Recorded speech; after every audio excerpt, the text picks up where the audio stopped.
Hi there, my name's Jo Laney. I'm course lead for the MSc in Advanced Clinical Practice here at the University of Suffolk. I'm here today to talk to you about the course, entry requirements, roles assigned to this course, and the modules contained within it. So the main screen I'm showing you here is the web page for you to access. Um, and obviously the start dates, it does say January 2025 here, but we do have staggered start dates for throughout the year, so you can start in September, January or April. There's no specific start time. Okay, so this master's is a maximum of 5 years. A lot of people complete it within 3, um, and obviously your UCAS code is there if you need to do it there. So basically, the MSc ACP course is designed for um, individuals in health working at advanced level. So the entry requirements stipulate that you need to be obviously you have to have a 2 second class honours academic degree. If you don't have that, a lot of people don't if they've been qualified for a long time. If you've just have to demonstrate you've worked at level 7 recently. So a lot of people contact me for the course and say I'm really interested in going on the ACP program, but I say to just do a standalone CPD module, which you can find on our CPD website, and I'll usually guide you in terms of what modules are usually quite good to kind of dip your toes in to see how you're getting on. And I say if you kind of grade 16 above, you're kind of working at master's level. So obviously contact me if you're interested, and I can kind of guide you around that kind of entry requirement. So if you've got a 2-2 degree or above, then fantastic. You need to have been qualified for more than 2 years, and you need to be working at an advanced trainee level. So I kind of stipulate if you're getting funding from NHS England, you need to be kind of a band 7 and above, really. And then obviously that NHSE funding, they can fund your masters. So do kind of apply through them if you're able to, if you're working for the NHS. And they stipulate that you need a band 8 job to go into at the end, so you've got 3 to 5 years to kind of create that job.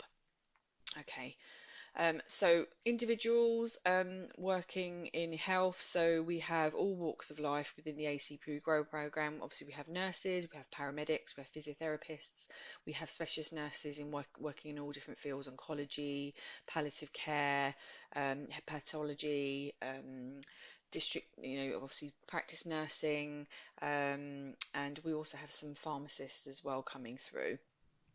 So and you can transfer credits into it. So if you do kind of a couple of level 7 modules, as long as they align to our ACP program, I'll pile them in for you. So again, have those conversations with me as course lead if you're interested, and then we can go from there.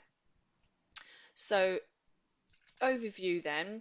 So the ACP Masters is a multi-professional program open to all experienced registered healthcare professionals who wish to advance their careers at a master's level and be at the forefront of their field of practice. The course is designed to facilitate the development of knowledge and skills related to advanced clinical practice in health care of adults, children and their families. So you can be working for all walks of life, but obviously come and have a chat with me and I can kind of guide you whether this is actually relatable to your role. Okay, so it's a 3 to 5 year masters, and you can kind of come in at a progression route if you've got a PGD in advanced healthcare practice or enhanced clinical practice, which we're calling advancing clinical practice now as an exit award, and you kind of continue your academic study.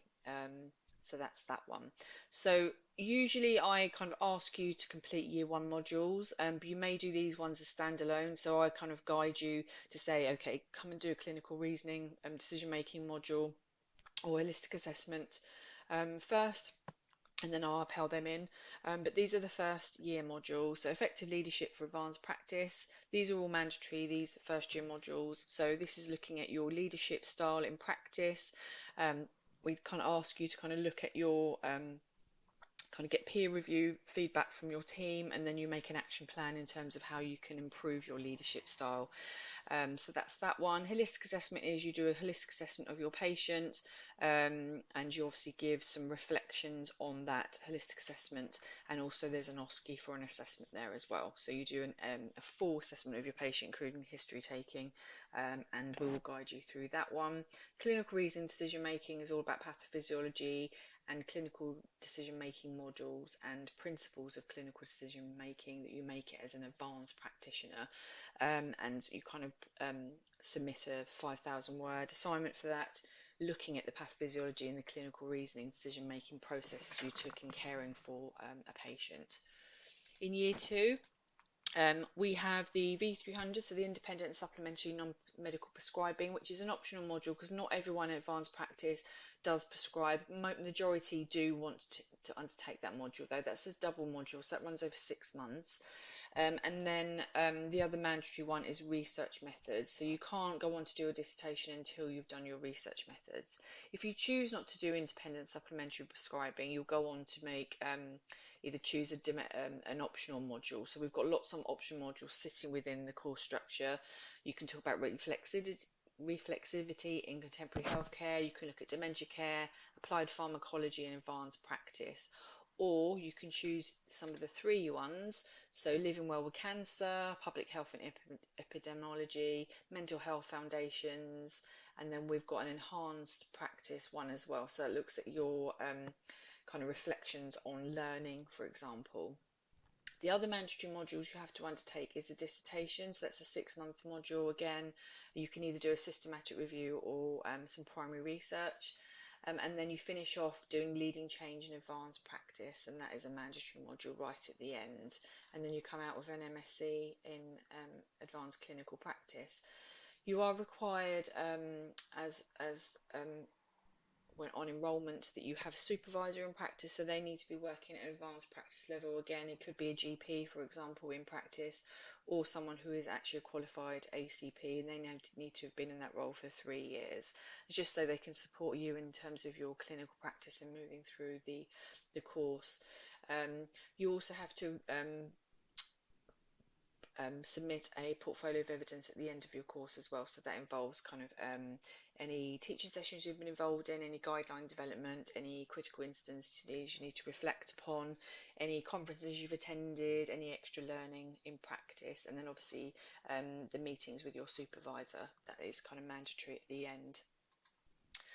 So please come and have a chat with me. Contact me via j.learning@uos.ac.uk. My contact details are on the website. If you're interested in applying for this course, we'd love to hear from you.